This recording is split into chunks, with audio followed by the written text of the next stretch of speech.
Welcome back. This is part 5 of the deep dive into the Chapin book, Coordinated Independence as Applied to Jazz and Bebop. Like I've mentioned in my other videos, I highly recommend you getting a copy of this book as you follow along. It makes everything a lot easier and it will make a lot more sense. For today's video, we're getting into a new section, Section 1, Part B, eighths. This starts on page 11. Want to talk briefly about this section before we dive into it. So in section 1, part A, we were focusing on the dotted 8th, 16th phrases. Now in swing, or when you play swing, there are two sort of ways to look at playing swing or swing patterns. One, that it's based off of a notation, and two, that it's based off of a feel. I'll talk about the notation part of it first. So ultimately, when we're playing anything that's swung, it's really us subdividing on triplets, or eighth note triplets usually. In the first section, section 1, part A, the dotted 8th, 16th phrase that's being written there is actually implementing the swung pattern. So even though it's written out as dotted 8th, 16ths, we're really feeling it as triplet eighth notes. You'll notice this in a lot of patterns that are swung, is that the notation can be written basically one of three ways. One of them is, especially if we use your ride cymbal as an example, your ride cymbal pattern will usually either be written as quarter note on 1, dotted 8th and 16th on 2, quarter note on 3, dotted 8th and a 16th on beat 4. You'll usually see this, or I always used to see this when I was playing in big band in high school. These are usually charts that are in most cases written by a non-drummer. They're usually written by somebody who's basically created a whole score or an entire arrangement of a piece, and the drum part that they've decided to write is in this fashion. Doesn't necessarily mean that it's wrong or that it's bad. It's just a different interpretation that's there. The second way you'll see it written is basically as it would sound, which is quarter on 1, and then triplet eighths with the first and last eighth note, so 2 and or 2 triplet, quarter note on 3, and then the first and the last triplet on 4 and This is accurate to what you would basically be reading. So the way that you see it is the way that it sounds. And the third way that you would see this written out is as straight eighth notes. So quarter, 2 eighths, quarter, 2 eighths. And the idea behind that is that you're interpreting it as swung. That leads to my second topic about feeling swing. So even though swing is based on us subdividing triplets, it's also a feel. You can take any rhythm and swing it. It doesn't matter what it is. It doesn't matter if it's on 8th notes, 16th notes, 32nd notes. All you're doing is you're spacing out your first and last note of the phrase to be a little wider apart than it usually is. So in the case of when we have 2 eighth notes, or even just taking 1 and 2 and 3 and 4, and even without having to sort of subdivide triplets, if I just took the spacing of those 2 notes, 1 and just push them back a little bit, 1 and 2 and 3 and 4 and 1 and 2 and 3 and 4 and 1, that's how we create swing. Now, like I mentioned, ultimately I am subdividing on triplets, 1 and 2 and 3 and 4 and 1. But I digress. There's a feel of swing and there's a subdivision of swing. And when it comes to notation and reading, that's when it starts to get a little bit of a gray area. The lines kind of get a little blurry. So the reason I'm talking about that is because this section here, we have eighth notes. It's all written out in straight eighth notes in our phrases underneath. But what you'll notice is that the ride cymbal is still written with the quarter dotted 8th, 16th phrase.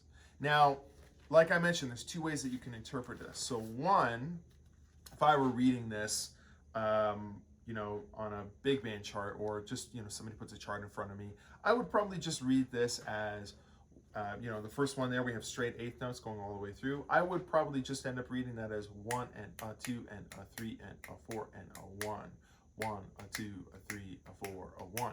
So I would read that no different than how we read the first section of section 1, part A. For this case, though, what we're going to do, because that would just be pointless to go through the same type of stuff that we've already done in section part A, it wouldn't really make sense. We've already done it. It's a little redundant. So for this section, we're going to approach this differently. We're actually going to treat this as subdivided 16th notes. So our ride cymbal is really going to be playing 1E and a 2E and a 3E and a 4E and a 1. And the whole reason for that is because this will help us to fit the eighth notes underneath in our left hand and right foot as we play these phrases.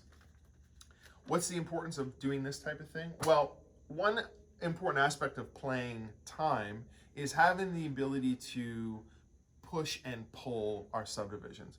If you listen to a lot of bebop playing, a lot of classic bebop playing, a lot of the soloists that are playing, they're really not swinging their notes, especially at kind of moderate tempos. Sometimes, you know, even though the basis of everything we're doing is based on swing, sometimes those phrases are played as straight feels, which means that we can sometimes do that when we're playing our own patterns in swing. So if you listen to, like, the first time I ever heard this was when I listened to Bill Stewart play on an album with the Pat Metheny Trio, 99, 2000. And I would hear him play, not really at like an up-tempo swing, but he'd be playing these phrases at, you know, somewhat of a medium fast swing, and he'd be playing straight eighth notes underneath in that right hand.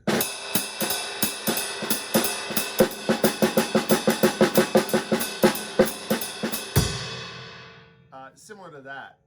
And the idea is that I'm still swinging, I'm still feeling the swing, but there's a little bit of a rhythmic tension I'm creating by doing that.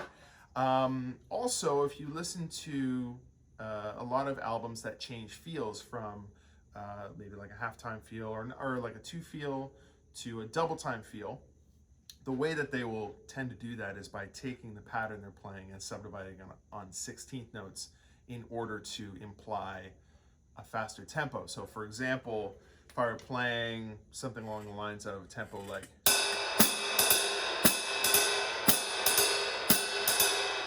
so somewhat of a medium tempo, and I was comping on triplets, if I wanted to imply a faster double time feel, I might start feeling more of a 16th note feel underneath. It would sound like this.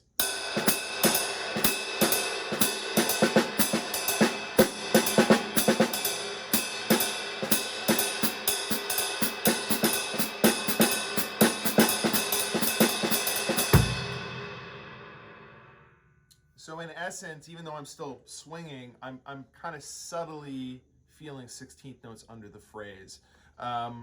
So, you know, there are a lot of different reasons for this. A lot of this may not make much sense until you really dive and delve deep into listening to jazz, getting more comfortable with your coordinated independence, ultimately just developing all these parts. But having that ability to subdivide on 16th and straight eighth notes is going to be also beneficial, not just for jazz, but for your ability to feel time. You know, in a lot of non-jazz styles of music, rock or R&B, and especially a lot of modern music, even modern jazz, modern R&B, hip hop, modern rock music, we tend to use a lot of these different subdivisions to create rhythmic tension and time and more interesting patterns and feels. So there's definitely a deep and big benefit of, you know, from doing this section as straight eighth notes while subdividing on 16ths.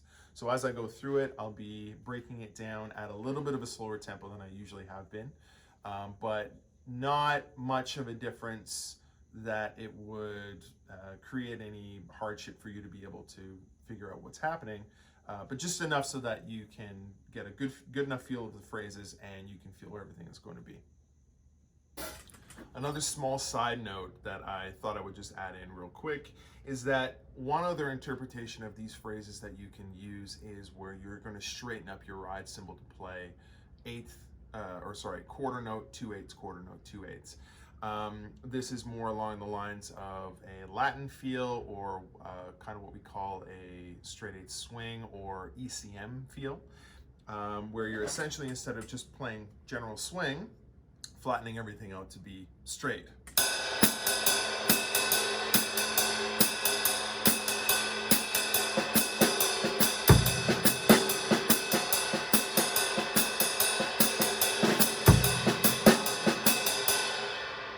So that's another option on top of everything that we're going to be doing here. I am still going to be doing this as a quarter dotted 8/16 phrase. But again, there are other options for this. I will be actually diving into a lot of more Latin-based sort of independence exercises, such as samba, and other similar phrases and other similar styles, but we're going to focus on the sort of jazz idiom with this. So quarter dotted 8/16 will be for these videos. 1, 2, 1.